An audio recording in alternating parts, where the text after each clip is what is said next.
Ghusl, taking a bath, something which we do every day. But if you think about it, it's a pretty important part of your religion. Because if you are not ritually pure, you cannot perform some important religious deeds. And how much time and effort you put into learning the correct manner of ghusl, and how consciously and how well you perform the ghusl, shows your concern for the way you stand before Allah. Because al-ghuslu amana bayna al-abdi wa bayna rabbihi. Ghusl is a trust between you and your Rabb. And we really can't emphasize the importance of ghusl enough. In this series, we will begin the discussion with the obligatory ghusl, which will be helpful to you when you are in a hurry or if there is not enough time to take a complete ghusl. Next, I will take you step by step through the etiquettes of the complete ghusl, where we will discuss the sunnah acts of ghusl. And finally, in the next video, we will answer some frequently asked questions about ghusl. Alhamdulillah, all the information and answers are taken from the writings and fatwa of the scholars. So let's begin. There are two kinds of ritual impurities, the minor impurity and the major impurity, which occurs as a result of janabah, haid or nifas.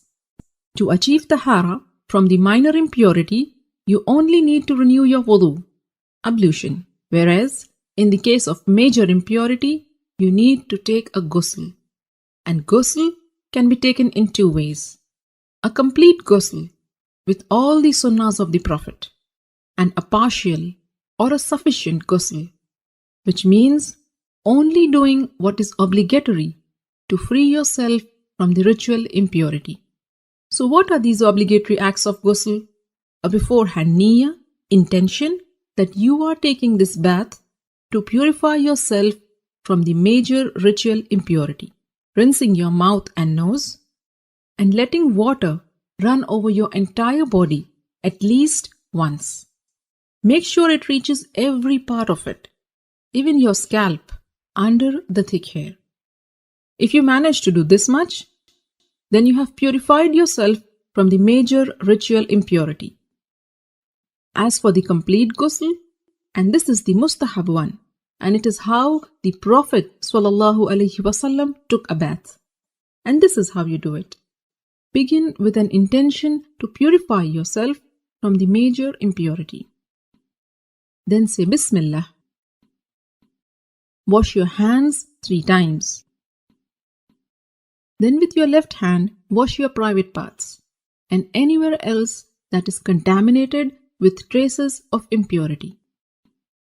Then make a complete wudu, just as you would for prayers. Then pour water over your head 3 times, rubbing and making sure that it thoroughly reaches your scalp.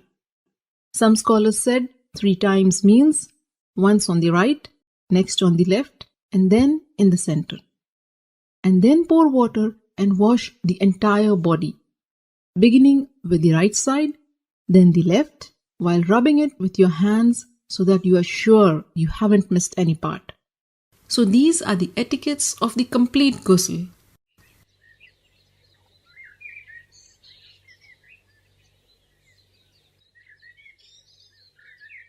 Ghusl essentially means letting water run over every part of your body. So if you are wearing a ring, you should move it. And if it is so tight that the water won't reach the skin underneath, then you have to remove it. Cosmetic items which form a barrier and prevent the water from reaching your skin must also be taken off.